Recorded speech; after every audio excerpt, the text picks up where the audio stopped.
since it's football season.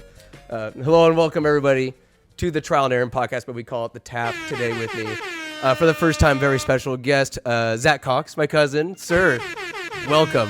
Thank you for having me on. Oh, woo, firm. Oh, yeah. Firm. You let them know. Exudes confidence, you know? It's confidence, not arrogance. No. It's like you know how to shake a hand.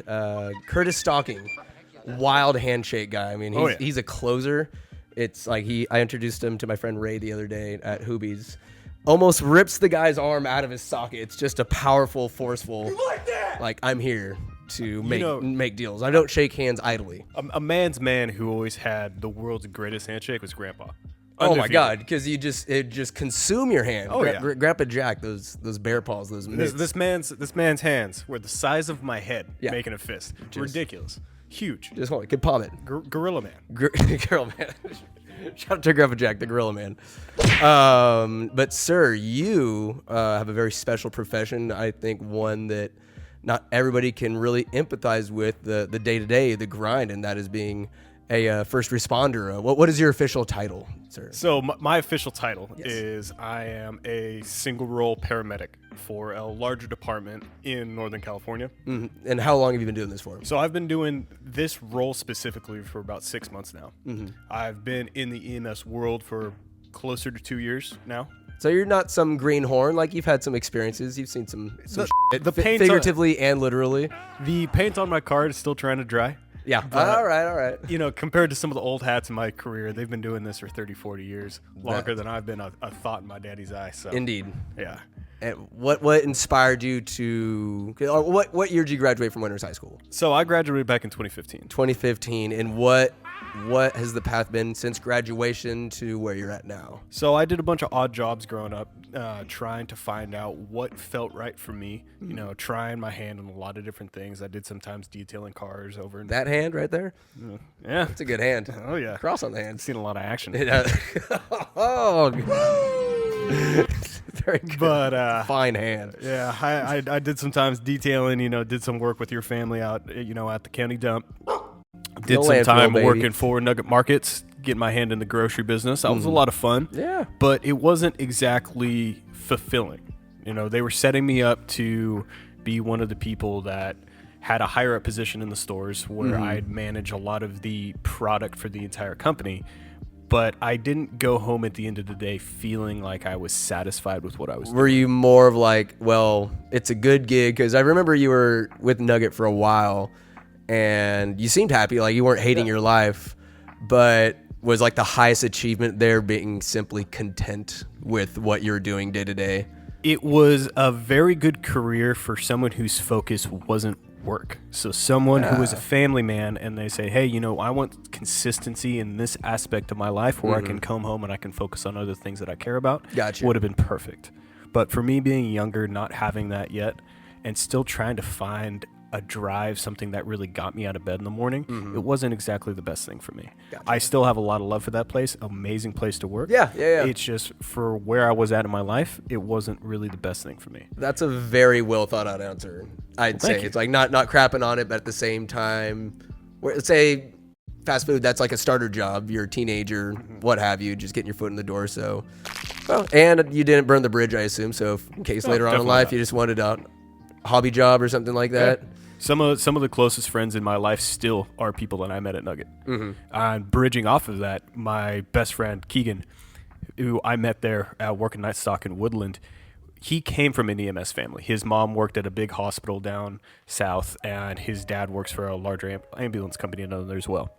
And he would tell me a lot about it and told me that he thought I had the gumption for it. Gumption, you say? Yes. Not a lot of people shy away from that word. It's a good word. It is. Yeah. It's one of my favorites. Yes. But you got gumption, do you? Yeah. You noticed it. You know, E.M.S, it takes a certain kind of person, and that's something I've been finding. What does E.M.S stand for? Emergency Medical Service. Okay. But with Keegan in my ear telling me about all this, saying, oh, you know, you should try it out, me not exactly being fulfilled with what I was doing at Nugget, I specifically remember one night I was going from one project at our West Sac location to our Vacaville store. And I was going by Dixon, and a car flew past me going about 100, 110. and they crashed into the center divide. You saw them lose control. Yep. Were they in the fast lane? So obviously they're in the fast lane. Yeah, so they burn past me, going like 100, 110. They start swerving out. I'm like, oh, this guy's going to crash. They just lost control. Head first into the center divide. Damn. They didn't roll or anything, but they spun out and landed about halfway into the number 1 lane, the closest one. And I was thinking, because they busted their headlights out. No one else saw. It was over right by Pendrick. So there's no lights there. Great tamales. Oh, yeah. Amazing. Phenomenal fruit stand. Yes. So I think I got to do something. So I pull over. I call 911. I start running over there, and I tell the dispatcher, you guys need to send somebody. This car just crashed. I'm going to try to get him out. You turn on your emergency flashers. Yep. Very good. Oh, safety first, number 1. So they skidded all the way to the first lane. Did you park in front of them as kind of a shield? So I pulled off near the exit, the Pendrick exit. Okay. And I ran across the highway. Not the safest thing. Do not condone this. This is not. You ran across. Were cars flying by? Like it was midnight, and they were flying by. So you're looking at like this is at midnight. Yeah, there weren't a ton, but there was a decent amount. Like I said, not the safest thing. Would not recommend. The dispatcher was kind of freaking out, thinking I was gonna, get hit playing Frogger in the middle of the road. But I opened up the door to their car. You wrenched it out with superhuman strength. Yeah, it wasn't bent in. The frame wasn't constricting the door at all. They were amazingly lucky because I opened the door. They didn't have a scratch on it. You could have walked in on hamburger meat splattered all over the interior. Yeah, but my first reaction was I need to go in there and make sure that they're okay. And I opened the door, and the 2 girls look at me, and they think, what are you doing in my car? They were so drunk, they didn't realize they just totaled their car. Wow. How old are these girls? 20s, early 30s. And they were going that fast, and they were blackout drunk? They were blackout drunk. I remember later in the night, they said they both had about 2.5 Four Locos each. Did you have any correspondence with them afterwards? Like, are they lucky? Like, they're lucky to be alive, but both being drunk, of course. So, of course, they're not a scratch on them. Modern cars are insanely safe. Really? The crashes that I have seen, and people get out without a scratch on them is phenomenal. Is it like the steel that's used, or just the roll cage and how they crumple? Yeah, it's crazy. I've had 4 rollovers now. Mm-hmm. All of them were non-injuries. China. Mighty impressive. Yeah, I'll give it to him. So that was the spark moment. Like, okay, given what my friend has been talking to me about, this just happened. I mean, maybe it was meant to happen or whatever, but given all the conversation, this was the sign. Zach, you got to shift gears in life. Yeah, I took the keys out of the car, helped them out of the car. Ran both of them back across the highway, got them in my car. You ran them across the highway? I did. Not the smartest thing looking These back are blacked at out. They're stumbling all over themselves? Yes. So I have one under each arm, carrying them across the highway. Why not take them both over your shoulders? Because they were some hefty tortas. I did the best I could. And a couple of gorditas. Yeah, extra cushion for the pushing, as we like to say. Did you get their numbers? No, I did not. Not my cup of tea. What a blunder. So essentially, I get them back in my car. I drive them off the highway where it's safe. The CHP comes by, starts taking my statement. I tell him everything. I give them the keys. I give them their license, all the stuff that I had. And he asked me, he said, what do you do for work, young man? And I told him, well, young man? Yeah. I just work in a grocery store. And he said, well, I think you have a future in law enforcement. Law enforcement or first responding? In law enforcement. Okay. And, with everything my best friend was telling me at the time, and that whole experience, what he said really struck a chord with me. Yeah. And I thought about it for a long time. And I came to the conclusion, I don't want to have to manhandle people and get shot at. Indeed. So I'm going to go into E.M.S. instead. And now I'm finding out that I still have to manhandle people. Sometimes I still get shot at. Yeah. And now I don't have a gun to protect myself and I get paid less. You've been shot at on the job. Not yet, but it does happen. Oh, I mean, there's all different types of crazy out there for sure. And after that crash, you thought about it. You made the decision, E.M.S. Like, did you have to go back to school? What was the path? So what was the way? The process for me. The process. Getting into...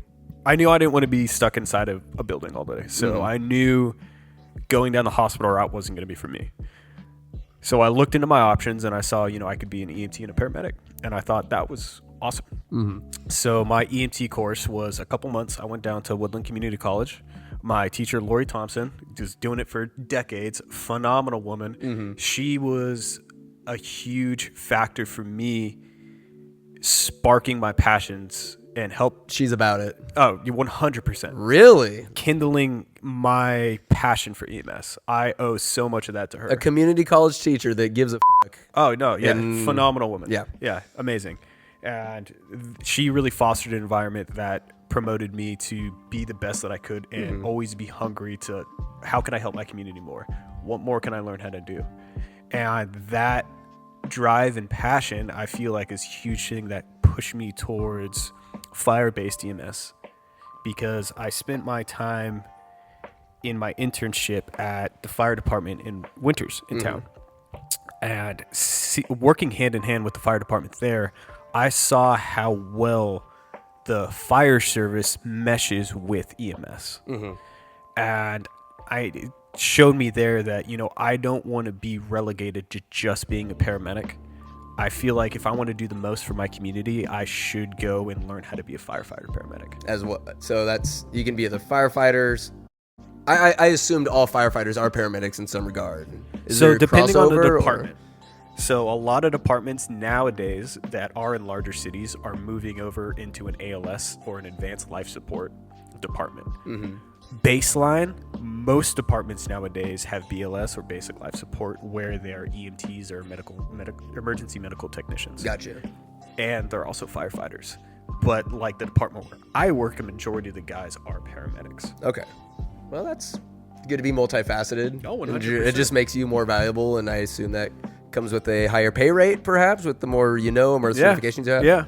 I make about as much as someone at McDonald's right now. It's great. They're making quite a bit these days. Yes, they are. Good for them. Yeah, good for McDonald's. I mean, they're killing people. You're saving people. It's all good.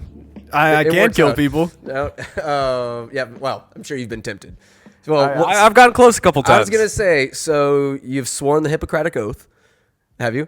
I swore a oath. You swore an oath, and it's like you're gonna save life regardless of what a piece of crap that life is. Yeah, 100%. So let's just dive into the ruckus. I mean, we've gotten the preamble out of the way, the intro. So now you're in the thick of it. You're getting your hours of experience. You're earning your stripes, so to speak. What's it been like? Give me some stories. Just let loose, free ball. It's mentioned not having to hold back on killing people. So the thing with my job that makes it so interesting is you have this view from the outside looking in, and I think every student that gets into it gets in the same mindset of I want to see the crazy shit. I want to see the crazy stuff all the time. Were you wanting this? I mean, you see it online, so it's like, what's a step into reality? You know who we grew up with, watching Live Leak and all this kind of stuff. Part of me did, I did, being young, young, dumb. I wanted to get into it gung-ho. But after you get into it, you realize, wow, 95% of what I do is absolute mundanity. And I'm sitting around watching paint dry or dealing with adult babies. 5% of what I do is what I went to school for. Right. And then right after that, you have to go straight back into the mundane.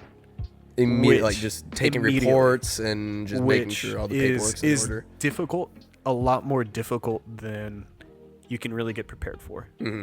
Because of the adrenaline dump. You go through mundane, like, oh, my toe hurts, my back hurts, I've been seeing my doctor for 6 months, but now at 2 o'clock in the morning, I want to go into the hospital for it. So they're coming to you, or you have to go to like house calls? We go to them. Hey, my toe hurts. Yes, we get woken up. We can be working 32 hours straight on a 48-hour shift, and at 2 o'clock in the morning, Grandma Betty's toe hurts, and we have to go to her house, pick her up, take her to the hospital. Does Grandma Betty think her toe's about to explode? It's filled with cancer? Like what's going on? I have no idea. For whatever reason, these people decide to call us. What is the stupidest call you've had to respond to? Something unbelievable. I had a guy who was in his car, decked out in all this bling, obviously not lacking in the funds department. He's looking yes, shiny. He looked like a modern day poet is probably the nicest. A modern day poet, nicest way I can put it for the podcast. And he called us to pick him up out of his car because his tooth hurt and he wanted pain meds. His tooth hurt, and was the tooth crusted in diamonds? No, his tooth was completely fine. Right. But I think what it was the pain meds. The pain meds that he some people think we are Candymen, Are you? And ice cream truck. And just hand these things out willy-nilly. Yeah.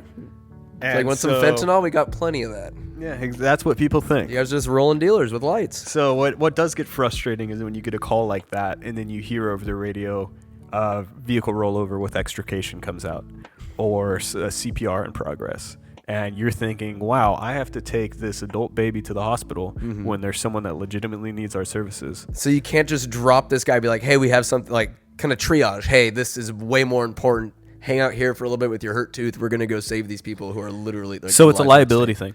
If the 1 in a million chance this guy is actually having some kind of medical emergency, we can't tell, and this guy gets hurt for whatever reason from our lack of service, it's on us. God, his tooth hurt. Yeah. And why did he need to get that paralyzed him? Is that what he was? For whatever reason this guy had. It's not our job to judge. If somebody wants to go to the hospital, we take them to the hospital. Oh my God. We do not have any kind of E.M.S. initiated refusal protocol. There should be. That's outrageous. Yes and no. It is something that could be easily abused. Yeah, very true. Very if you are true. at the tail end of a shift and you have something that may present and might look ridiculous or not like an emergency, it's always that one time is when someone's actually might die. Something weird and catastrophic happens. Yep. Like I had a lady the other day. Have you ever heard the saying where people say like they know they're gonna die? Sometimes, yeah. I experienced that for the first time the other day, and we roll up for yourself. Not for myself, for a patient. Oh, okay, because people know when they're gonna die. And it's a funky thing to say, but they do. Mm-hmm. I roll up with our engine because every time we get dispatched out, it's an ambulance and an engine. Mm-hmm. Just so we have extra hands on scene. But I go. There's this lady. She's an older gal. About 65, 70, somewhere in there.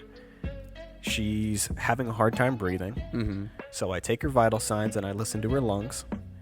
All of her vital signs are looking stable to me. Everything's within normal limits where they should be. She having a panic attack or something? I listen to her lungs. They sound like there's some gunk in it.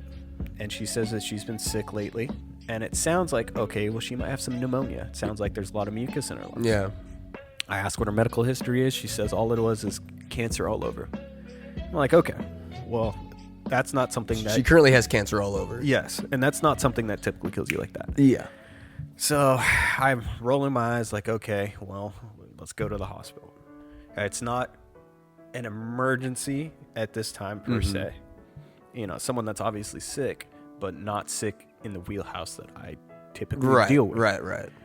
So we start taking her to the hospital, and she starts getting more and more worked up, saying, I'm going to die. And I'm like, ma'am, this is the only time I've ever said it. Frantic. This is the only time I've ever said it. I'm never going to say it again. I tell her, you're fine. You're not going to die. Flat out. We take her to the hospital. She's losing her mind at this point. It's just build it. Was she on any drugs? No, she's on no drugs. She's been taking all of her prescribed medications. She is just frantic and losing her mind, saying, I can't breathe, I'm going to die. But all of her vital signs are perfectly fine. And I drop her off at the hospital. I roll my eyes. I give the report to the nurse at the hospital. She rolls her eyes. She's trying to deal with it. Is this just extra hours of paperwork you guys have to deal with? It's just more paperwork, yeah. Because we write reports on every patient. Right. I go outside. I start working on my paperwork. I'm talking to my partner when they're cleaning up the back of the ambulance. And one of my buddies, an ER tech, like what Jake does, he comes out and he says, hey, did you guys just drop off that patient in 17? I'm like, yeah. He's like, she just coded, which means her heart stopped. This is within minutes of her arriving. Within 5 minutes of me dropping her off at the hospital, having completely fine vital signs. Is this perhaps a self-induced placebo, like panic? Like, I'm telling myself, and it's just feeding itself in her own mania, her own panic, ironically. So that's what I thought it was. Because if somebody has if somebody's breathing way too fast, they can knock themselves out. Hyperventilating and all that. The Wim Hof breathing technique, you mean? Yeah. Shout out to Chris K's big Wim Hof guy. But that's what I thought at first. Talking to the hospital later in that night, where I came back and after they sent her up to the floor, because they ended up getting her back, and they sent her up to the floor to the ICU.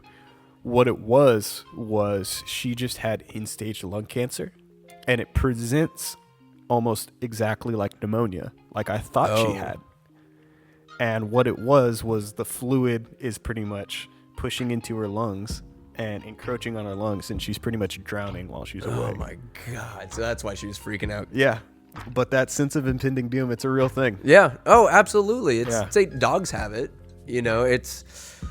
I think at that stage of life, or like there is a knowing, maybe an acceptance, or I don't know. I'm sure in this line of work, you are more, you walk not hand in hand, but like next to death. You have a way more personal relationship with how often you see it, or just going to a scene. I mean, those two girls that were drunk driving, they could have been messed up in so many different ways, and you seeing that and that impacting you. Given what you've seen, I mean, I don't want to, if you've seen some horrendous stuff, not trying to like go down that avenue, but do you find yourself having to compartmentalize? And how do you go about doing that? So there is a level of that you box up and you leave for when you get off shift. Because if I roll up to a scene and I open the door, I have a parent or a sheriff's deputy sprint out of the house and put a dead baby in my hands and say, fix it. If I start losing my mind, no one's going to fix that baby. The problem isn't going to get solved. So there is a level where I need to box it up, put it aside, and say, okay, let me deal with the problem. I can deal with this later. Yeah. And the difficult aspect is opening that box back up. So a lot of the shift we spend at the highs and lows of an adrenaline window, where you got to be ready at the drop of a hat. You can go to the most stressful call you'll ever have in your career. And it's in between a bunch of mundane bull crap. And that's where it gets data entry. Yeah. Because when you get home, it's hard to turn that off. Yeah, absolutely. It's hard to fully relax. It's like you're human or something. Yeah. It's so weird. bizarre. What I wanted to ask you earlier, because you mentioned the adrenaline a couple times. What is that adrenaline spike like? And what was the first, on like your first call, that first adrenaline inducing call, what was it like that first time, and how are you dealing with it now? It's different depending on what role you're in.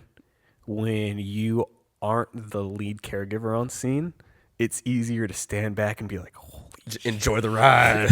Like, that guy's arm is gone. Oh my God. But when you are the one in the driver's seat on scene, if you're standing back like, oh my God. No, you gotta. Everyone's kind of looking at you, be like, hey, buddy, let's get moving. It's not having those Saving Private Ryan moments where everything's quiet and you're just freaking out. That's what it feels like. Just everything's quiet? Not Muffled? that it's quiet. It's just you're kind of standing back and just watching everything happen, and you're just like, oh my God. Yeah. The first time I had a really bad crash, it was really surreal. Standing back and just seeing the carnage. And knowing like, okay, well, I'm the one that they're supposed to, like, I'm the one that's supposed to be doing something. Yes. When I just want to stand there and looky-loo and rubberneck and be like, oh my God. So you arrive on a crash where the people weren't as lucky as those two. So I had one the other day, and I don't want to say any locations. No. Not, I there's respect for the family. Yep. But we roll on scene on a county road. And it looks like the front of this car got turned into a ramp. It got completely flattened and crushed the driver's side. So we get called out for an extrication. How did it hit it? It's a mom in the driver's seat, a dad in the passenger seat, with a 13-year-old and an 8-year-old in the back. Oh, God. The mom got crushed. She was still alive when we got on scene, but we couldn't get her out in time. I had to transport the dad and the daughter out to the biggest trauma center in the area. Mm-hmm. They didn't tell the dad that his wife died until right before they put him in my ambulance.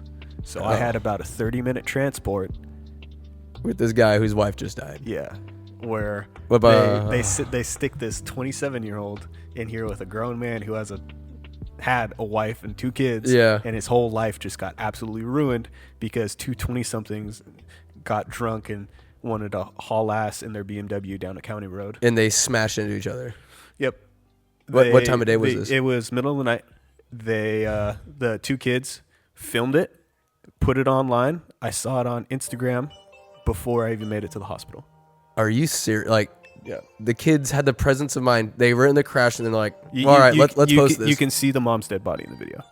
And it got posted on one of like the big city. They pages. posted it after the crash. Mm-hmm. Before we got there.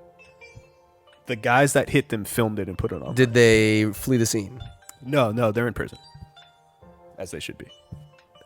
They stayed in the car, posted it, waited for you guys to get there. No injury. I'm sure they had no scratches. Yeah, no, they weren't hurt at all. So they got out, they were walking around the car filming it. They're filming the family inside like this is cool. Mm-hmm. What kind of drugs were they on? They were just drunk. Was there a certain amount of disconnect in their psychological profile of like they're looking at these people suffering in the car and just filming it, thinking it's cool? I would not be able to tell you. It's just disgusting, inhuman behavior. That's what you would. The son, did he make it? So the only person that was hurt was the mom, and she died on scene. Everybody else made it out. The dad and the kids made it out though. But the difficult thing is not only dealing with that, because that silence was deafening. Oh. And seeing the knowledge of what happened, because no one told the daughter, but she knew. And the look on an 8-year-old's face is what's difficult to deal with. Yeah. And right after that, I had to go to a very affluent neighborhood. I don't mean right after this. I had to go to a really affluent neighborhood because some 14-year-old got in a fight with her parents. And the parents thought it was a good idea to let E.M.S. and the police department parent their kid. So they called us out just because the kid was having a stroke. This kid's freaking out. This privileged little... No, and she was fine. It was just they got in a fight. But when I say you have to go from stressful, traumatic therapy to this bull crap to BS like that. Why E.M.S? Why not the cops go? Well, they go too. Because you guys are supposed to be sociologists and psychologists as well in this day and age, right? Yeah. But that's the hardest part of the job for me so far, is that back and forth and learning how to smooth out the highs and lows of the job. Right. That's hard. I'm sure as years, I mean, you said it yourself. I appreciate you sharing this, by the way. You said it yourself. Some of the old hats around the department been at it for 30 years. Oh, it's ridiculous. And this is 2 years into it. And I don't know, has it affected your day to day? Has it impacted you as a person? You've always been like even-kiltered, good-natured, like, I don't know, from when we interact. Do you see it changing you, kind of the way you see the world, who you are? How has this gig changed you the past 2 years? I still find myself hopeful. I'm not falling into a pessimistic view that I do see some of the older guys getting into. After that, man, those two, I'd want to go into prison just to whack those two guys. You really lose, and I can see why a lot of people lose faith in humanity after they've been doing this for a long time. Yeah, absolutely. And there is an aspect that it does just make you hate people in a way. Yeah. Because you don't see the best in people. That's your guys' job. Yeah. I get paid to see people on their worst days on a consistent basis. Mm-hmm. And I'm still young enough where I'm still hopeful and I still enjoy what I do. I still love people.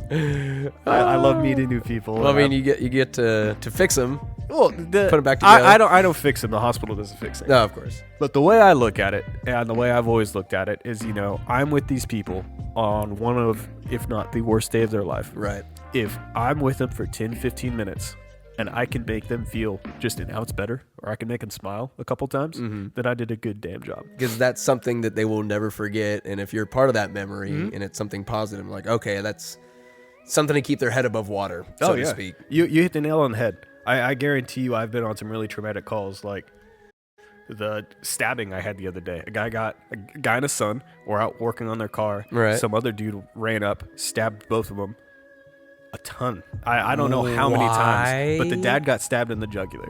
Oh. His son, I don't know if he made it or not, but I'm transporting the dad. And I'm talking to him, and I guarantee you in 5-10 years from now, I'm probably not going to remember that at all. Yeah. But that dad, he's going to remember it for the rest of his life. He survived? Yeah. Why did the guy attack them? Was it like...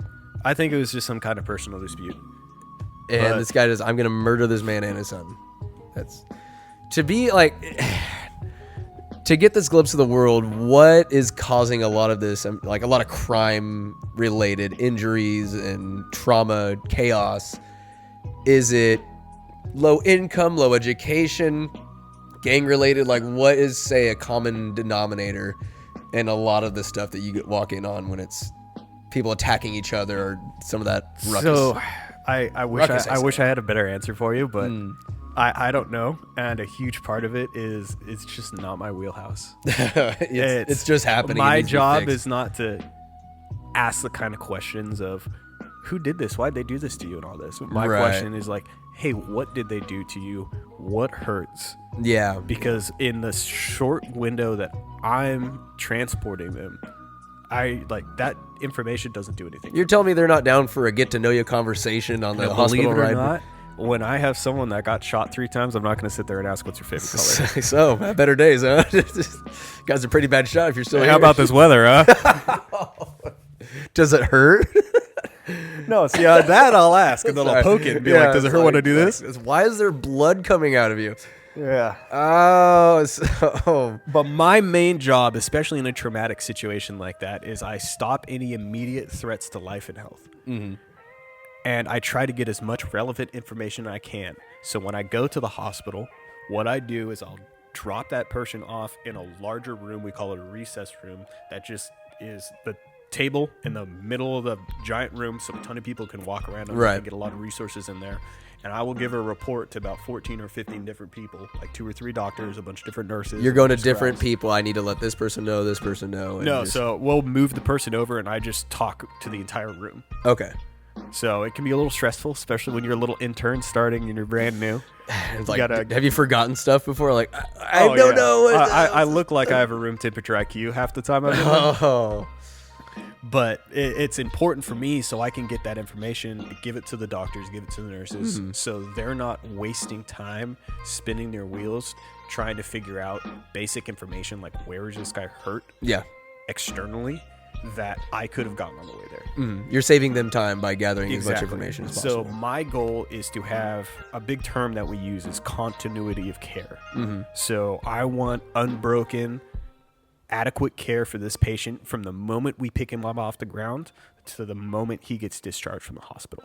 Smooth, unbroken, not wasting time going back and getting information that I could have gotten. So I'm just trying to set the hospital up for success. It's gotta feel pretty good, like when you're doing your part as a teammate, because that's what it is. Yeah. It's like one big team effort to relay that information. It may seem small, but I don't know. Does that thank you from the doctor or whatever? If you even get thank yous, is that some pretty good affirmation? The doctors never care. It's always the nurses. Oh, very good. Doctors do get a little hoity-toity, you know. Oh, and obviously not all doctors. I know some very, very nice doctors. Yes, of course. But the stereotypes for them can be true. Oh, well, I mean, they're there for a reason, you know.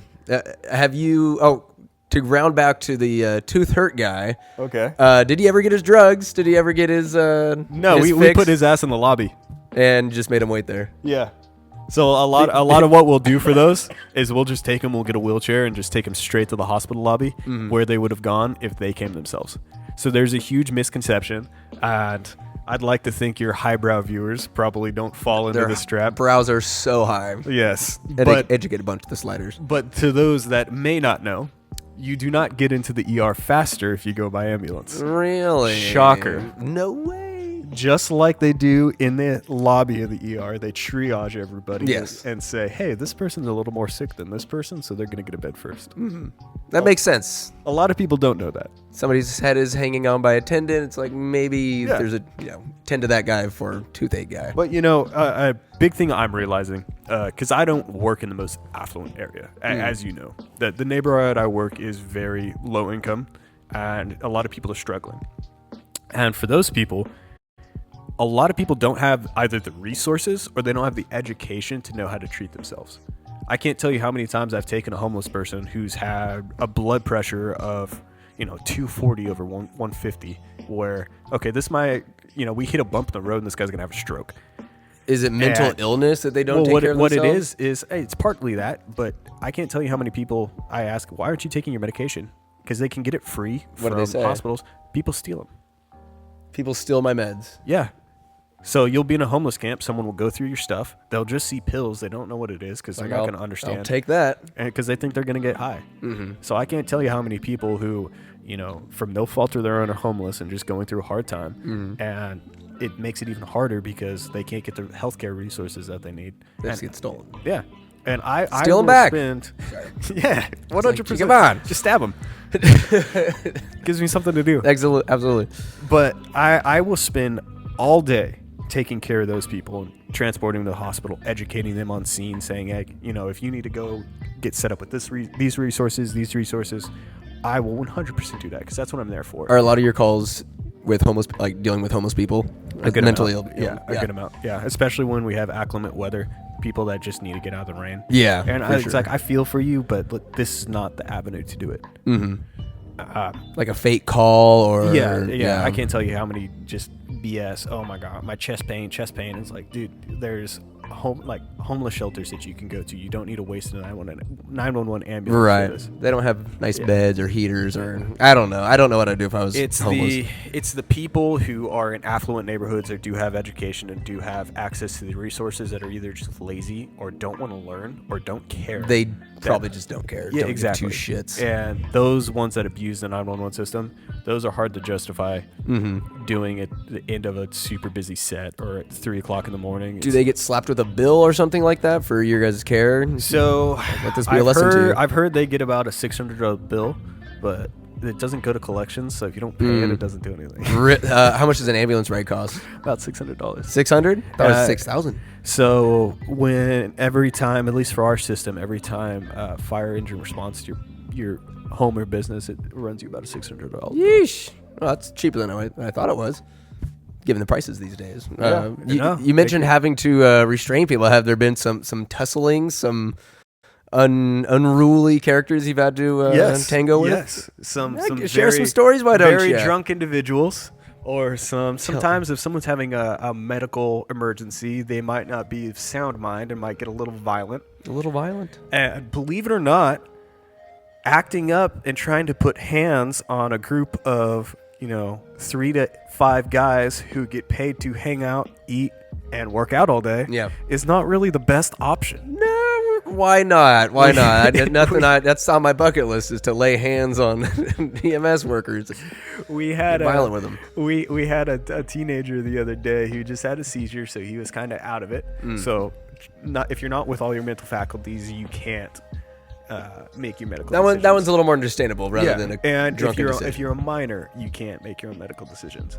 And this just because you're mining gold, you can't come up with your own decisions? No, you can't. No. What about younger miners? Yeah. Okay. Exactly. Okay, those people. So this kid, he's getting a little feisty with us, running his mouth, and it's like, that's fine. My ex-wife. What's he saying?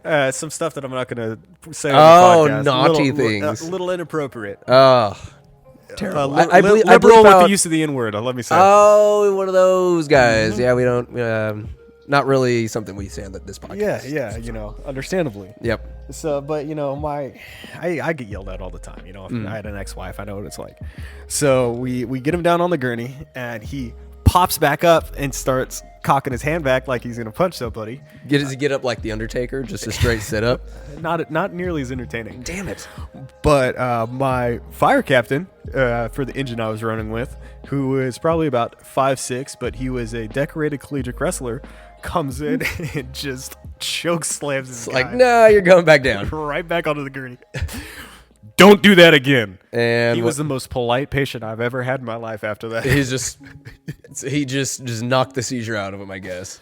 Yeah, just knocked the sense back out. The fear of God put him into that. What about some drunken calls, some drunken hooligans? I'm sure those teenagers are big bad boys. I had a lady who, for some reason, it's like a horseshoe. When you're younger, you get potty trained. Yep. You learn how to do it. When you get older, it just goes away. Or if you're drunk, it goes away too. We roll out to this lady. She's like 50, and she's drunk out of her gourd. And I can't even remember why we had to transport her. I think she was just too goddamn drunk. Where was she? Like in town or at a bar? In town, just at her house. Okay. She was just on a bender, and her I don't know if it's her boyfriend or family member calls, but we're taking her into the hospital. Bunch of families, everybody walking by. This girl's bathrobe is open, her hoo-ha's hanging out, and she is just pissing all over herself. That's a lot of woman. Yep. She had an extra. She was calorically dense, as we like to say. Calorically dense. And I try to give her a blanket and take her off the gurney. I lean in to help her up. Okay, ma'am, we're gonna go put you in this wheelchair. Put you out in the lobby. How could you keep your hands off her though? I mean, my God. She doesn't keep her hands off me. She dodges my hand and just goes fistful of it. Just a handful of Zach. Yep.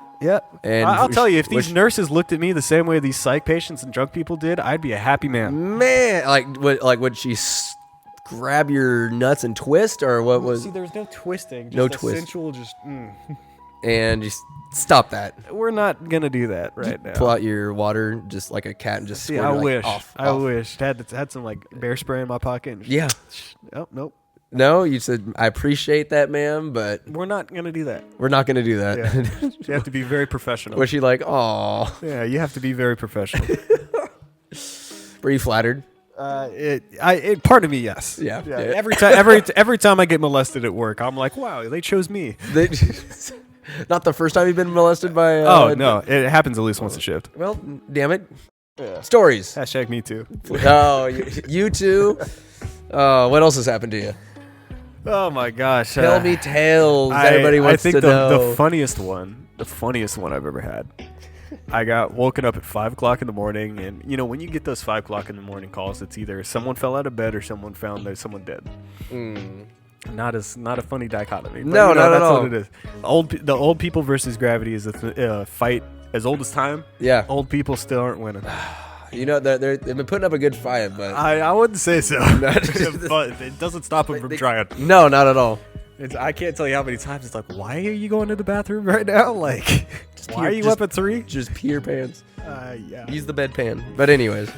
But I get up at 5 and I think, it's Grandma Betty falling out of bed again. I go, in our ambulances, we have something called MDTs, or mobile data terminals, where it's pretty much just a little laptop that sends us information on calls, and we can do our mapping to the calls.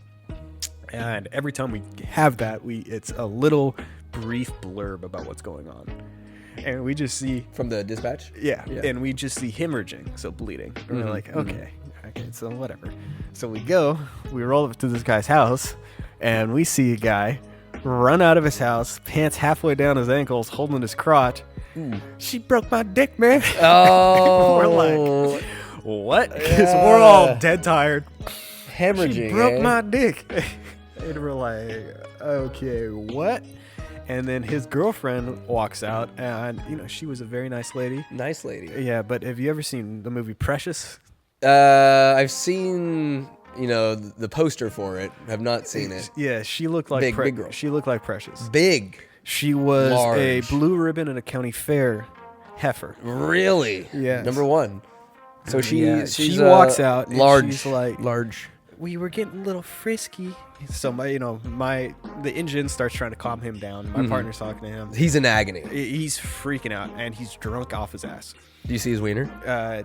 I'll get to that. Oh, okay. I'm talking to his girlfriend. I'm like, ma'am, can you tell me what happened? And she's like, oh, we started getting a little frisky. He wakes up, he's a little excited in the morning, and I try to sit down on it, but I sit on it wrong, and it snaps. Oh. And it started hurting real bad, so we started taking shots to try to make it feel better. But alcohol is a blood thinner. Yes, it is. So it just made it bleed even more. So it snapped. I thought just degrees. The cartilage snapped, but did the skin break and it starts bleeding? I think that's what happened. So we get him loaded up on the gurney, and we're not going to look at it because we're in his front yard right now. Right. We're not going to, drop the drawers, buddy.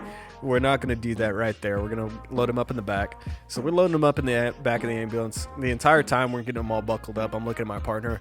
I think you need to take this one. And no, you're taking this one. You guys have to go like back and forth. Yeah. It's on wiener duty. Yeah. They're like, well, you have to visualize it. I'm not looking at it. You got to look at it. Don't tell me to visualize it. So. And then my captain's back there. Well, someone's got to look at it. Yeah. Well, who ends up looking at it? Well, we're putting this guy in the back of the ambulance. The wheels of the gurney are getting picked up because we have a little thing called an auto loader that'll do it automatically.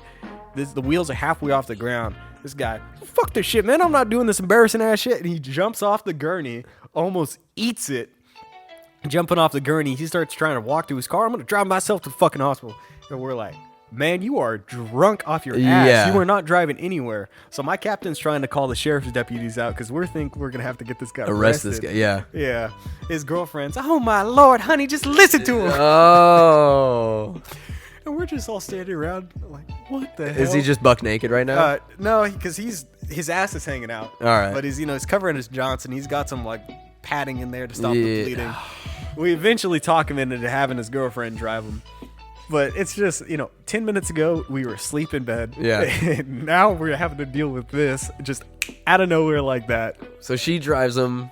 What happens after that? That's the end of it. After we lose contact with him, That's 9 times out of 10, I'm never going to know. Is there a way for them to save his wiener after being snapped in half? So I'm not too familiar with the process, but from what I know, you have a very large vein on the bottom of your Johnson called your corpus callosum that really fills with Corpus callosum. Yeah, it's sounds a like very a Harry fancy Potter word. spell. Yeah, absolutely. Ooh.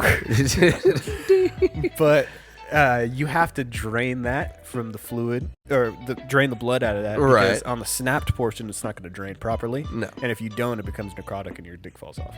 I don't want that to happen. So they have a very large needle, and they puncture it, and they drain out all the blood.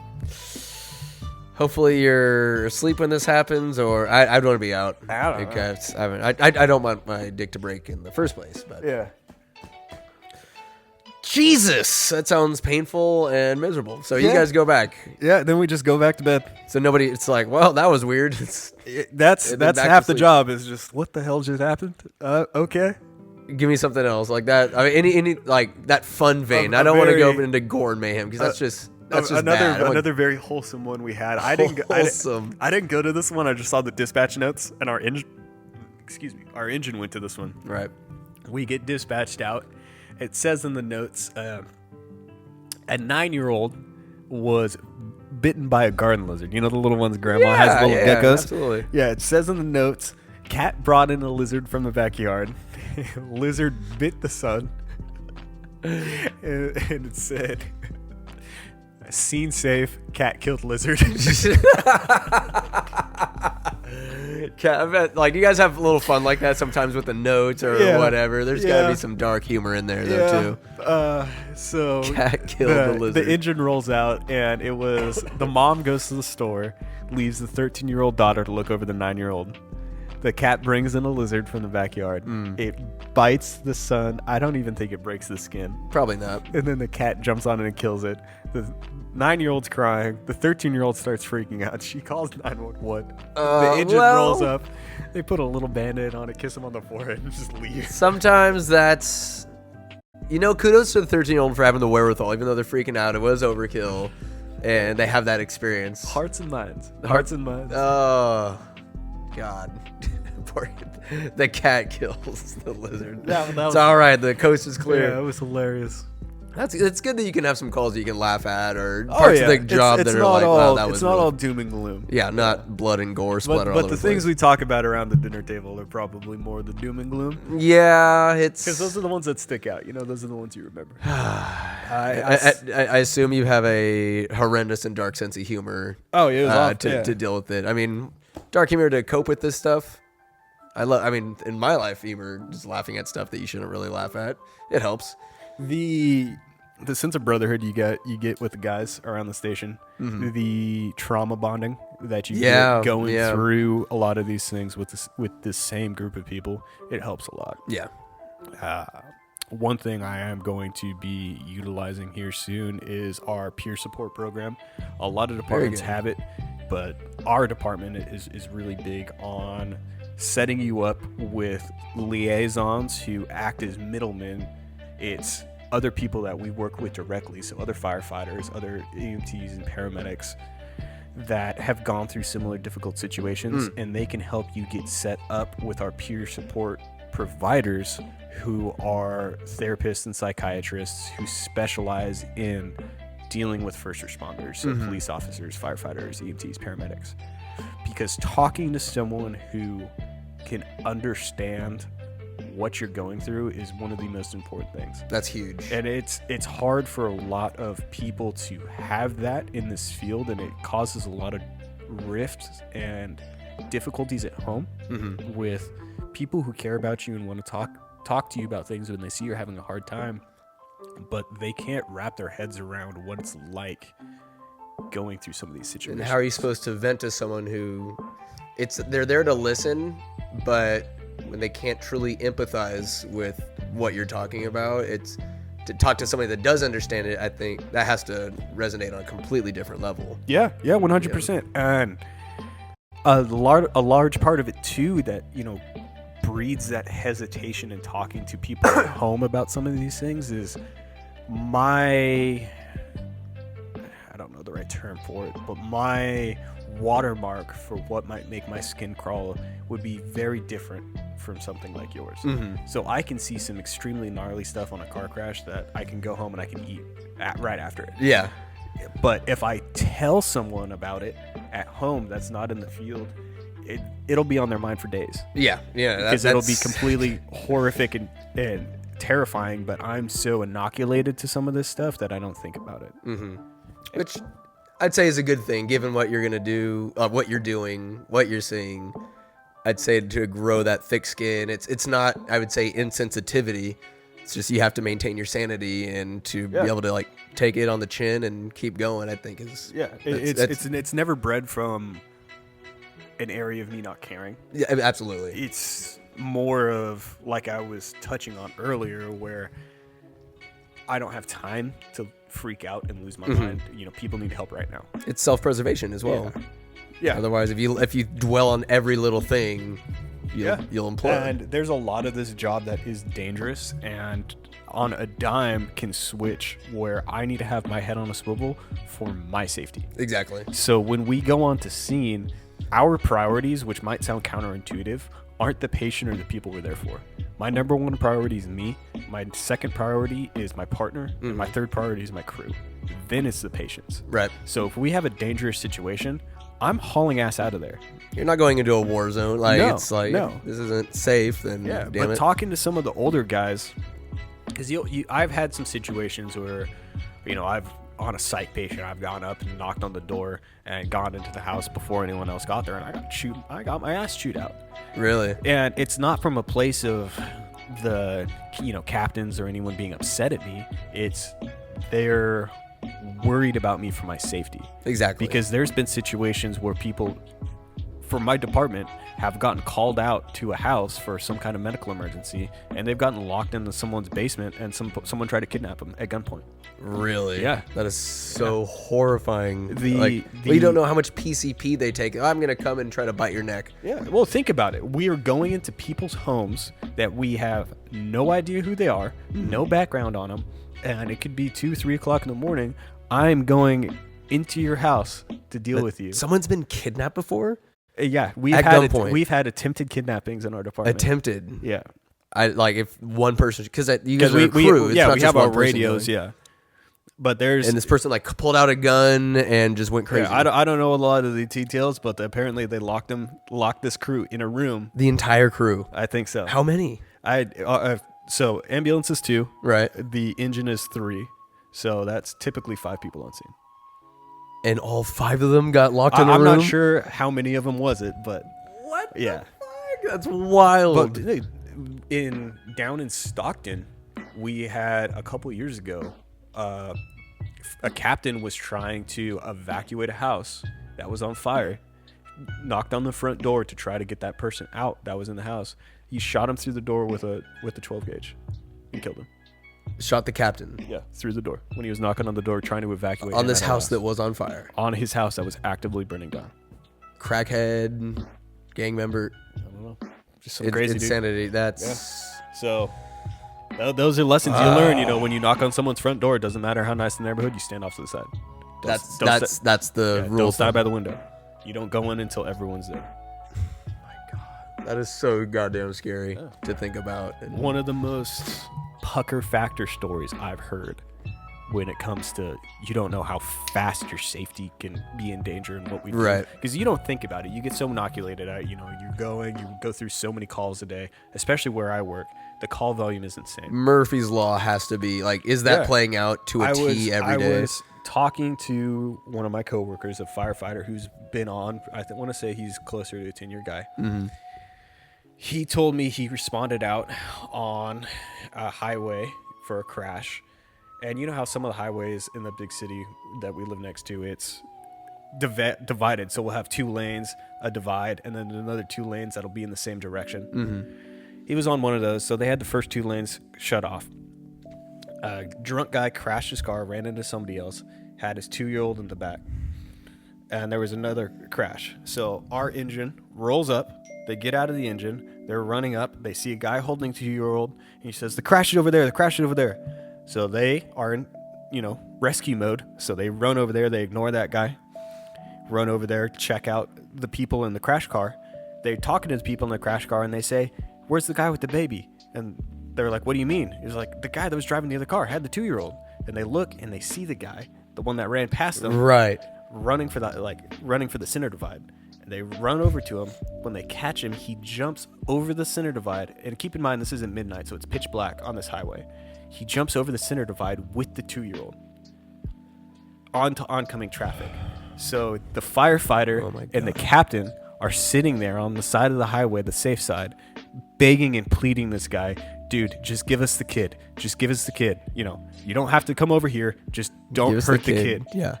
And this guy turns and sprints into traffic. The captain and the firefighter, without thinking, jump over the center divide and run into traffic with this guy and are wrestling this guy in the middle of the highway at midnight for this 2-year-old with cars oncoming. The engineer, the third person on the engine, runs up, starts flashing his flashlight trying to get people to slow down. Traffic. A big rig's coming towards him, slams on its brake, stops about 2 feet away from where they're all at. They wrestle the 2-year-old away and get back over the center divide. And this happens going from a completely mundane, nothing's going on, to boom, like that. What the fuck? This happens in the span of 5 minutes. And then after that, you just go back to station and just hang out, wait for the next call. Like, I would wrestle the baby away and then kick that guy back. Go back into traffic. You want to. But it's just like, at any moment they could have gotten whacked. All 3 of them, all 4 of them could have died. Like, they would have been red mist, fine red mist. Those guys Or think about watching that if they didn't jump over that divide. They saved that baby's life. Oh, yeah. But think about the mental turmoil those guys would have had to go through if they watched that kid just get evaporated by some Well, it's truck. like then they have their own families to worry about, or their families worry about them when they go out there, and they're like, fuck it, let's go. The balls those guys had, they had to drag their balls to wrestle that guy out. Like, I would never tell my mom some of the stories I hear the guys talk about at the dinner table. Oh, my God. That's, She'd just for their own well-being. You're like, I could let you know everything, but you don't want to. Yeah, and that's why it gets hard talking about it when you get home. Yeah. You don't want them to worry. Oh, boy. I hope that you're able to have a nice, long career helping people, but never have to go into something like that. Or at least not run into oncoming traffic. Yeah, I hope so. I mean, my track record's not too good. I've already done it already. Well, I mean, before, but you definitely did that already. Well, you marked that off the box, so now you don't have to worry about it. Yeah, I already did that. Been there, done that. Oh, my word. I feel like they should give you guys a taser or like something at the very least to... Knowing some of my coworkers, I wouldn't trust them with it. Be like, hey, his heart was beating kind of slow. We had to tase him to, I mean, technically, I have a really strong taser. It's called a defibrillator. Absolutely. Yeah, I was going to say, just bring the defibrillator with you. get an extra long cable, and then I mean, that thing's heavy enough. I can use them knock as somebody over the little head with knuckles. Just like if someone say you were to get like popped with a defibrillator in the hand, is that gonna like shock move you backwards, or are movies just overdoing when people are just lunging their backs? Yes and no. The paddles. I've seen people, get a decent little jump sometimes and you shock them. Right. Depending on how many joules we'll shock somebody with, depending on how we're shocking. So we have... Say it's someone you don't like. Go do incinerate. Yeah, 360 joules, full-on defibrillation. Their eyes just burn out of their sockets. Yeah. No, but we have different levels that will shock somebody at for different things. So we can use it as if someone's heart is beating way too slow, which we call bradycardia. We will use the defibrillator as an external pacemaker. So the same as an internal pacemaker, it's the same concept. And it's a lower joules that'll shock somebody on a continuous basis. Gotcha. Versus if I was trying to stop someone's heart, like in CPR, I would do as much as I could and really just blast somebody. Yeah. What about if there's someone having a toothache that's covered in diamonds and jewels, and they refuse to get out of their car? Like, how many jewels do you give that guy? The max. The max, just set full send. Send it. Oh, well, we're at a nice portion of the podcast episode. We're on the home stretch, so to speak. Have some off the cuff questions. All right, let's hear them. Get a little off the cuff. They may or may not be related to what we've been talking about, but most of the time not. Just nice little something, little bow on top of the episode. Are you ready, good sir? Let's hear them. Let's go. All right, number one. Do you celebrate Christmas prior to Thanksgiving? I'm not inhuman, so no, I do not. Appreciate you. I appreciate you. I just can't stand it when I see Christmas stuff out there before Halloween. I mean, I know Halloween's a big moneymaker as well. Give Thanksgiving its due, and then day after, set up Christmas stuff. I got my Christmas stuff up. We have a name for those kind of people, Aaron. What are they? White dudes for Harris. They're just terrible people. White dudes for those guys celebrate Christmas way too early. Damn it. It's just you're flooding the market with Christmas, and you're taking away how special it is. Yeah. Give it its own season. It's plenty. Like, leave your tree up to New Year's. Mariah Carey. You have a whole month. Mariah Carey has her month. I can't. Oh my God. If I'm torturing somebody like psychological just invasion, send them in that room and just play that song on repeat. They probably do it in Guantanamo. Why not? Why not? Like, just the guys, just terrorists, just singing that song perfectly.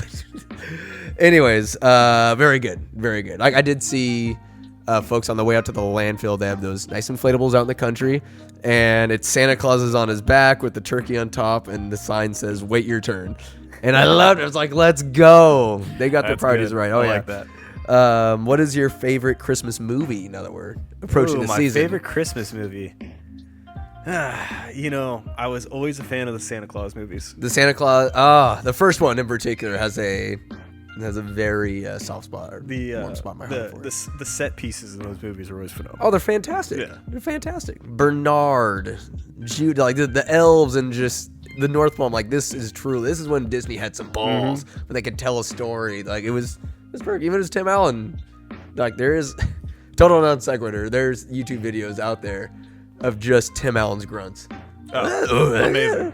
And then there's somebody rendered, I think it's Duke Nukem or Doom, and every like square inch of it's a Tim Allen face, and it's just a Tim Allen face gun. Just I think I've seen that. Yeah. God. I've seen the same ones with like so Obama.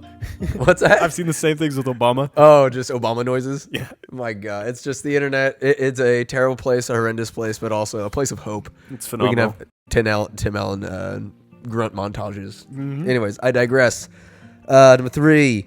If you could be any bird, which bird would you be? I could be any bird. Any bird.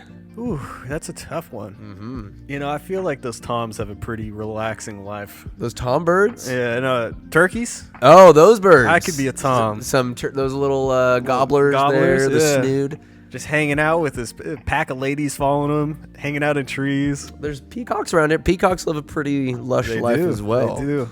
Where would you be roosting at? I mean, down Pleasant Valley Road, there's plenty of gobblers out there. Up in the hills for sure. Yeah. nice and relaxing. Would you be afraid for your life though? Hunters out there, the Brad Cases of the world, coming after you with a bow and arrow. You know, I'd live my life. You know, I'd live it to the fullest, Absolutely. as much as a turkey could. Yeah, just would you have your tail out all the time? I mean, I'd be gobbling up a storm. Goblin. Would you? How would you like to die as a turkey? Like, would you want to say reach old age but get got and feed a family, or just go to the grave? Like, you'll never eat me. You know, because with especially a lot of hunters out here, you know, you'd go out and have a respectful way to go. I wouldn't get eaten and shit out by some coyote somewhere. What if you're an old turkey? I'm not sure the lifespan of turkeys, but it's you spot, like, you're to live that long. There's probably a knowing of things, and you spot a dad with his son, like, you know it'll be this kid's first kill.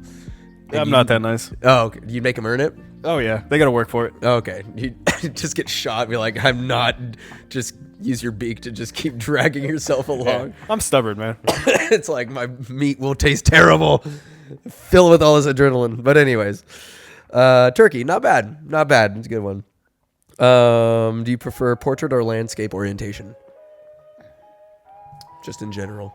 Depends on what I'm taking a picture of. So very good, very good. Portraits, you know, gotta be portrait. But you know, depending on what I'm taking a photo of, you know, how it frames. You know, I'll use both. Very good. I like. There's the on iPhones, like the perfect square portraits. They kind of blur stuff out in the background. You know, I tip my cap to it. I'm like, it's not bad. Yeah. Put a little sepia tone to it, a little artistic. Get a little artistic. Oh yeah. Would you rather stub your toe or get flicked in the testicles? Who's flicking me in the testicles? The lady that was on the gurney that grabbed your toe. Oh, were you scared for your life when she did that? Like, if she could squeeze and just wrench? Scared for my life? No. I was just wishing it was someone a little more attractive. Indeed. You're like, all right, well, let me know what room she goes in once they wheel her away. Some of the psych patients, man. Whew. Some good looking. Every now and then. Some attractive dumb people out there. Every now and then, yeah. It's like, wow. All right. Hey. There you go. 911's my number. If that you is see me. Hey, that's good. That's good. What is the best junk food out there? What kind of junk food? Junk food. Yeah. What's calling your name? Ooh, you know, niche answer. I've always been a salami guy. Salami. Salami is very versatile. Is it thick cut or is it the pre-sliced salami? Pre-sliced. Yeah. I like my different kind of seasonings. You know, there's a wide variety on different kinds you can get. I like the pepper that's kind of crusting the outside of some salamis. Those are my favorites. Yeah?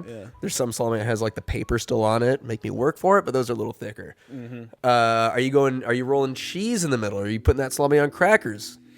You know, I do appreciate a good charcuterie. Yes. I will, you know, get a little eccentric. Get it on some cheese and crackers. Yeah. What kind of cheese we talking, though? Brie? Mozzarella? You know, it depends on what's on the board. But if I need to go, sharp cheddar's not bad. Yeah, I need to go with cheddar if I'm just pulling it out of the fridge. It's the most American option. It is. I'm a sucker for a good brie. It's like you're just chewing on some nice, milky, delicious cheese. I will say, when I worked at Nugget, I did start going down the rabbit hole because we have an entire cheese department that focuses just on charcuterie. Very dangerous. The hoity-toity stuff that you can get there is phenomenal. Oh, I've seen some top-tier charcuterie boards over the years, like from the fruit to the flatbread pizza.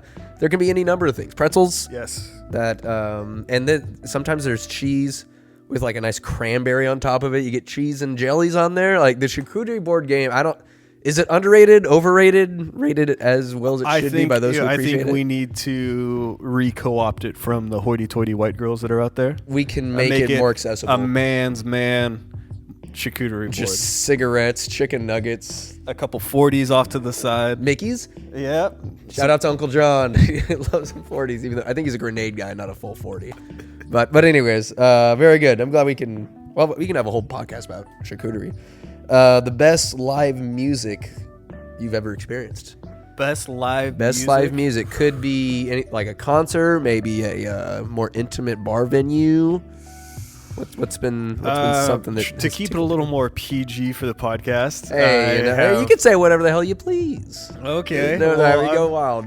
I've got a little frisky at some rap concerts. Woo! Did some spelunking and some knuckle dusting with some girls on some dance floor. Oh my a little God. Too much Hennessy. That was a good time. Spelunking, you say? Yeah. Is that a rap concert? Yep. In a mosh pit? Yep. Oh boy. I really, really got deep in that mosh. A lot of mosh. Who was rapping? I Am Sue. Never heard of him or her. San Francisco rapper. Gotta keep it local. Good stuff, eh? But overall, favorite concerts? Yeah. When there's no spelunking, say you're enjoying the music. I mean, not that you weren't enjoying the music. It was all. These ones were all after the concerts, but Metallica, I've seen them multiple times. Ooh, phenomenal. That's a lot of wild. Older bands, especially from that time period. Terrible in person. Where'd you see them at? I have seen them at where the Giants play. Okay. The night before they played the Super Bowl out there. And I also saw them down at the Padres Stadium. Or the Niners, you mean? No, yeah. But it was the night before the Super Bowl. They played at, what is it, AT&T Park? Metallica played. So there's Metallica played at in AT&T San Park. Francisco. San Francisco. Then there's Levi Stadium in Santa Clara. Yeah, and the day after was the Super Bowl. Okay. Yeah. That's sweet. That's a cool. I saw Lady Gaga there. Oh yeah. I think it's Oracle Park now. Okay. Yeah. Whatever it's called, but cares? it's a beautiful spot. Yeah. Yeah. I got the top of one of my teeth knocked out in the mosh pit. And at Metallica? Yeah. It was a good time. Elbow, Yep. head knock. Man, you're moshing. Yeah, I was getting after it. I thought mosh pits, they look dangerous, but I've heard, oh no, people care about you in there. They'll pick you up if you fall down. Oh no, me and the guy had a great time. Oh, okay. We high-fived each other. Like, just blood everywhere. Yeah.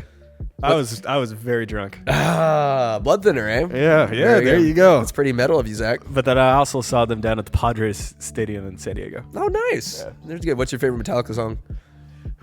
That's a tough one. It's changed over the years, but I think the longest running one for me has to be One. One? Yeah. I think I've had to have heard that one before. Oh yeah, it's the one about the guy not having any arms and legs and just getting blown up in war. There's one, not that one, but there's a long guitar solo.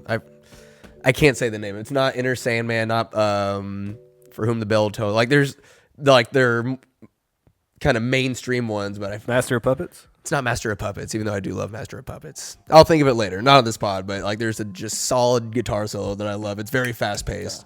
That'd be rock. Your ears are ringing for days on end afterwards. Oh, phenomenal! It's the best. The ringing of the ears. Oh yeah.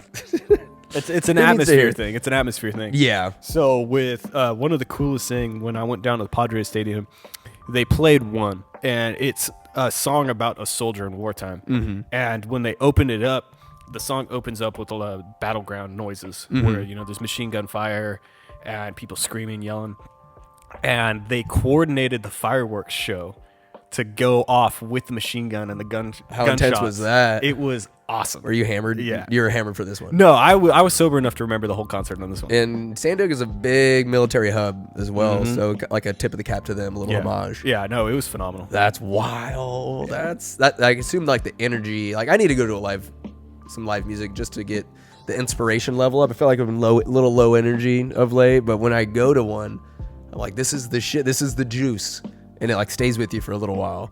That energy. Oh, I love it. That's you got your tooth back in. Oh yeah, very good. Effing metal. Let's go.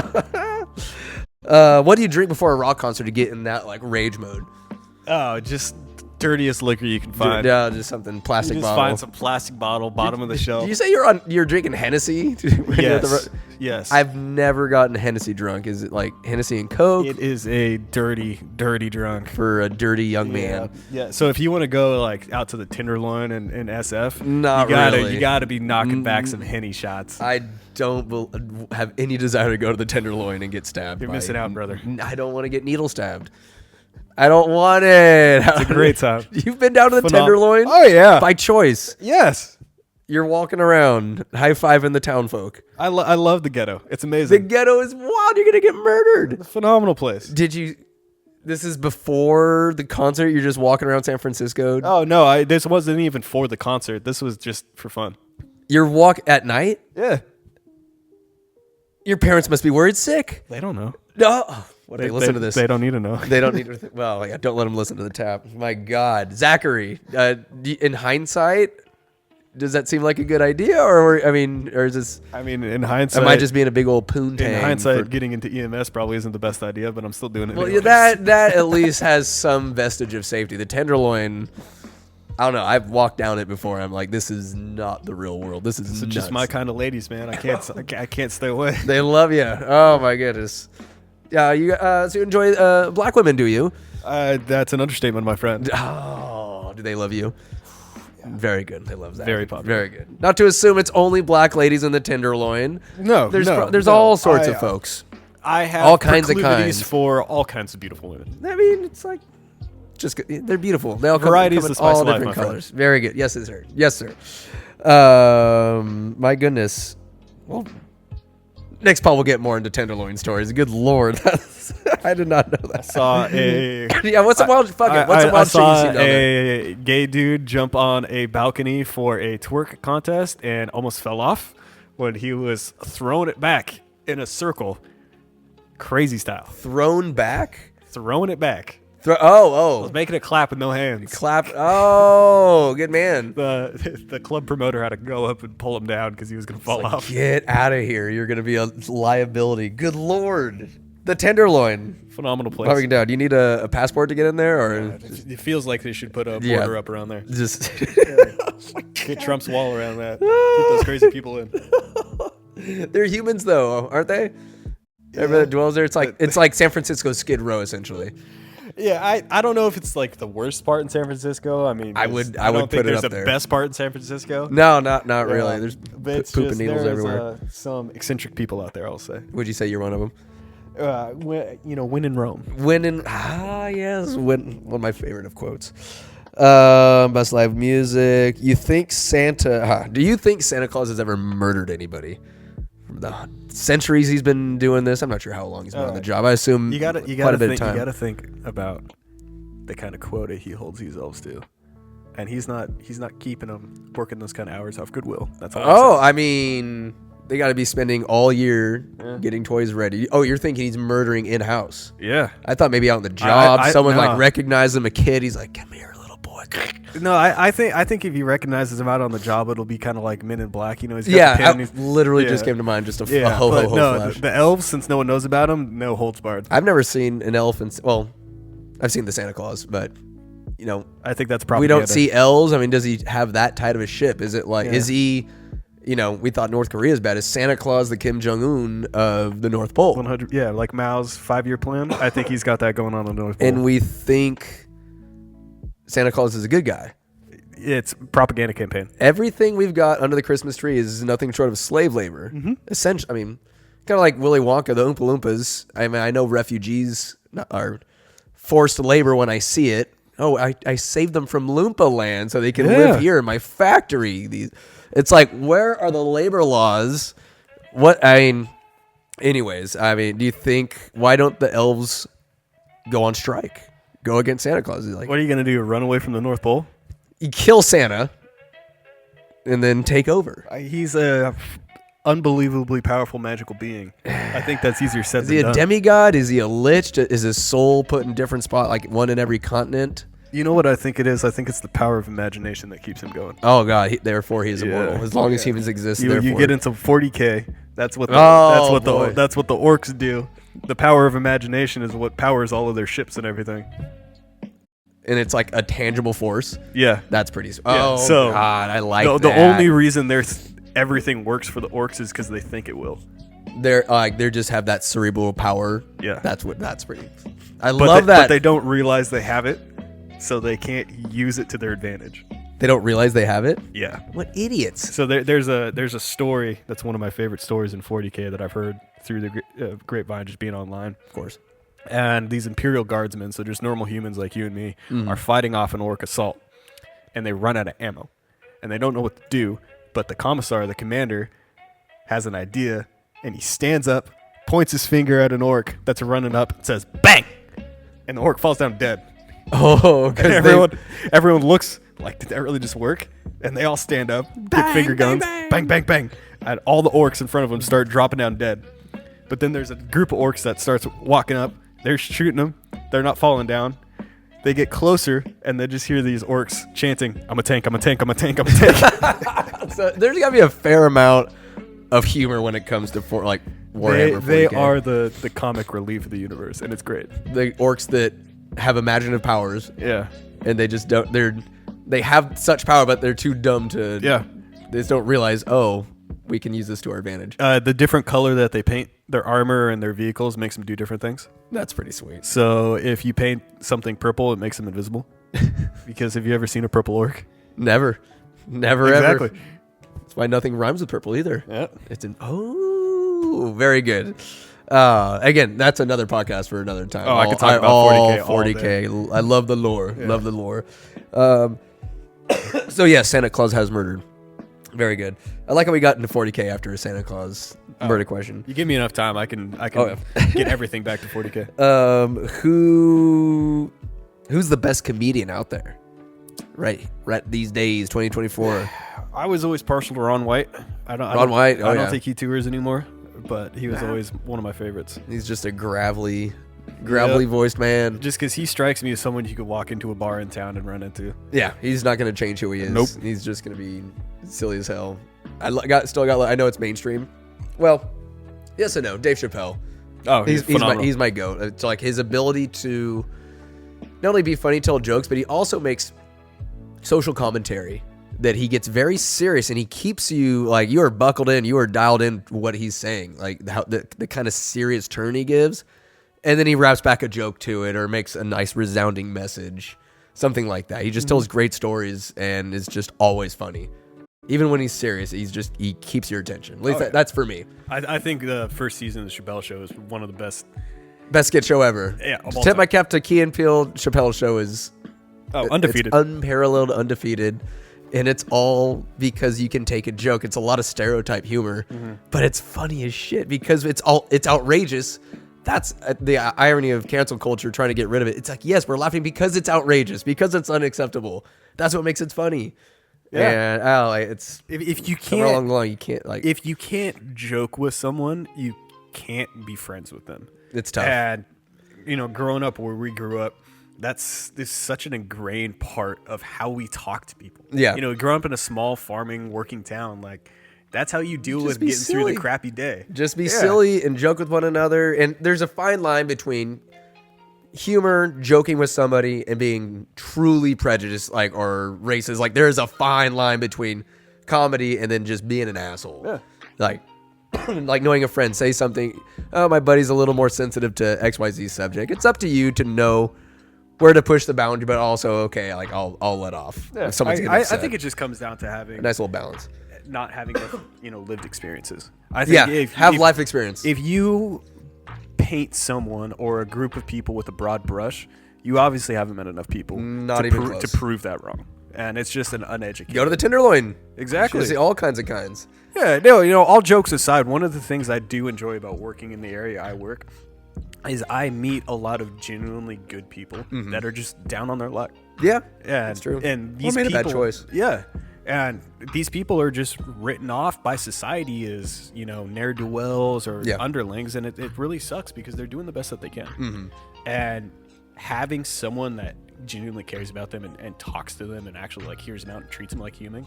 I can't tell you how many people I've had that their faces lit up and just been so thankful. And even if I'm only with them for 10 minutes. Yeah. It's great. Just that human interaction instead of people just walking by. That's like a bit of wanderlust when I was working in San Francisco. I'd see homeless people and then they'd stumble on down the street. But I'm like, just because I'm going to get on my ferry, go to Vallejo, go back to Winters, that person is still living a life. They're still homeless. It's not just because they're out of sight, like they don't exist anymore. This person is suffering daily, nightly, on repeat. I had a lady, I want to say a month or two ago, who had an infection on her. She fell, hit her knee on some railroad tracks, got gnarly infected. Like internal bleeding or like gashed herself? Gashed and it got infected. She went and got antibiotics for it. Someone stole her antibiotics at her homeless camp. It was probably about the size of a softball with how infected it was. She couldn't walk. For 3 days, she was sitting on a corner on this major intersection, and she had a sign that said, "Help me." and she was yelling at anyone that would walk by. All she wanted was a phone to call 911. So because she couldn't walk. And someone stole her phone and someone stole her antibiotics for her knee. And walking by these people, we just assume this is a crazy person. Yeah, Like, it nothing's took wrong with you. 3 days for someone to stop and let her use their phone. And she's probably going to lose that leg now. That could have been saved. Yeah. If someone... Yeah, it's crazy to see how inhuman people can treat other people. You're seeing a reflection upon society there in that point. Yeah. Man. I mean, if you give someone a phone, like let's say there's another homeless person, they're asking for help. Oh, I don't need it. They'll take someone's phone. Yeah, you can use it, and they run away, or you never know, and that sucks. Yeah. And in this case, this woman sincerely needed help and is incapable of moving. Just that. Anyways, well, we'll cap this bad boy off with something a little more lighthearted there. What's the thing you cook the best? What is your go-to dish that nobody else can touch? Now that we're on the heels of Thanksgiving, some excellent culinary. Going back to the Hennessy and the cognac. On the show, Fuck That's Delicious on the Munchies. Oh, it's Action Bronson. Yeah. I got this recipe, and it's like cognac glazed shrimp. But I like to use it for French toast and bacon. So you pour in the cognac, you pour in some honey and some brown sugar and some heavy whipping cream. The alcohol burns away, but you can still get the taste in the brown sugar and the honey. And the whipping cream makes it really thick. After everything caramelizes, it's like a sauce that you're making. So you have a couple minutes where you can dip things in, set it off to the side. It'll harden and caramelize. And I like getting thick cut butcher's bacon, and it makes a cognac candy bacon. And does it get you drunk? No, it doesn't get all the alcohol burns away, but it tastes like Hennessy, like cognac, and it's really awesome. Is that a good thing or a bad thing? No, it's actually really nice, especially if you use like some of the nicer cognac. Yeah. So if I'm trying to do like a panty dropper or trying to really impress, I'll do that. I'll get some nice challah bread, some like really like fluffy challah bread. Challah, yeah. Like a nice Israeli bread, super good, and it's really fluffy, like it's got candy. And I'll make French toast with that and like really nice thick cut bacon. Sounds delicious. Yeah, Zachary, I'm gonna have to have you make me some cocktails or something at some point. I've never really dabbled with Hennessy or cognac or anything like that. Yeah, it's nice. It's nice. Ooh, you can get rowdy, but it can also be refined. Rowdy and refined. Yeah. Very good. Is that the title of your autobiography later in life? Rowdy and refined. That would be a good one. Yeah. Well, sir, I believe we have some golf balls to go smack. Oh, yes. I appreciate you coming in here, sir. Thank you for having me. Absolutely. Keep on saving them lives, and if people need your help, they just dial 911. Hey, they call, we haul. I like that. All these rhymes and words. Sir, thank you very much. Until next time, everybody, get out of here. You lose! Good day, sir! Woo!